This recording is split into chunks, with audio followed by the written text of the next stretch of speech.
Welcome to this Union Talk recap episode. Teacher Appreciation Week is not the only time, but maybe the best time to recognize the educators of this country and celebrate the roles they play in our kids' lives, our communities, and to the health of our democracy.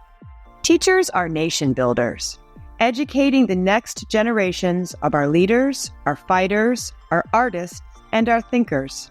Teachers understand that knowledge is a power that can unlock the potential of any student from any background, allowing them to thrive through critical thinking, empathy, and intelligence.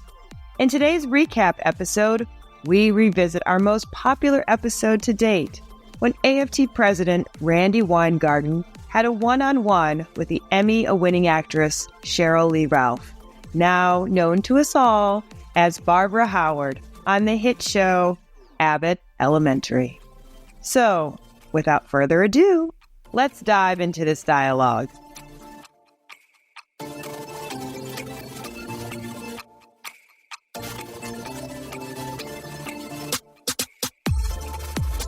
What about books is important? Well, many things about what you just said. One, as vice president of the LA local SAG-AFTRA union, it was so important to me that our foundation was involved in spreading the knowledge of literacy and using artists to read to children. Books literally are the gateway to the imagination. A great book can do so much for a human being, much less a child who is just downloading so much information within every day of the first 5 years of their life. And in reading this book, it's so interesting that Jabari Jumps has turned into a kid phenomenon. I mean, almost 1 million children have listened to my reading of this book. Wow. And it's just absolutely fascinating to me. And I'm so happy to have been able to reach them that way. When I was little, there was a whole book series, The Cat in the Hat. And, when you were little was when I was little. So, there you go. There you go. And it was so amazing to me that the cat in the hat, he was counting, he was reading, he was talking to fish in a bowl. At that time, what it did for me, it just sparked my imagination. And I love the fact that when I got that book, I could read the words. And it was such a great feeling to have a book, open it, and be able to navigate it by knowing what those words were. Mm-hmm. I mean, to this day, I think that knowledge, literacy is so important, especially in a time when children in certain zip codes are being challenged by outside forces that make them feel good about standing up and being proud that they cannot read. Yep. That, to me, is absolutely unacceptable. Yeah. Absolutely unacceptable. So, I want to get to this point of knowledge and power and literacy.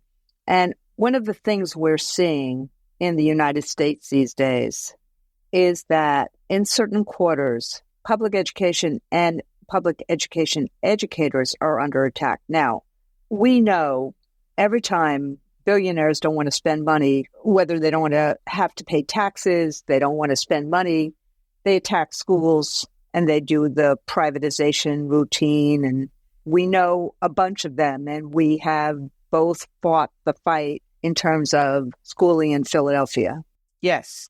But it feels different right now. It feels like it's not just about money.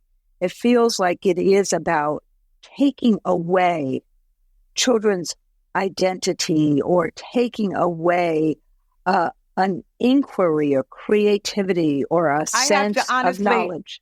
I have to honestly say this is all about the dumbing down of America. Yeah. There are a lot of people, there are a lot of places who want to keep all of the money in one section so that there is less and less money going to another section. There are those people who think that they should have it all and therefore they keep it all and do not spend it with others. When it comes to education in America, there are some people who think that only some people should be educated and other people do not deserve to be educated. And that's why we see such failing when it comes to when certain children live in certain zip codes. And I'm not just talking about just Black and brown children in America. I'm talking about poor white children in America who never get spoken about. The dumbing down in America, that we could have a chart that lists out who are the most educated people in the world,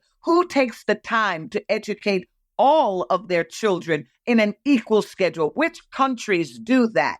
And when America is not number 1, that's a problem. When America is not number 10, whoa. When America is not number 20, 30, 40, what the hell are we doing? Exactly. We are the greatest nation. We are a nation of dreams. We are a nation of dreamers. We are a nation that says, bring me your poor. Bring me everybody who wants a better life, a better world for themselves. And you're going to tell me that we cannot figure out how to educate all of our children properly.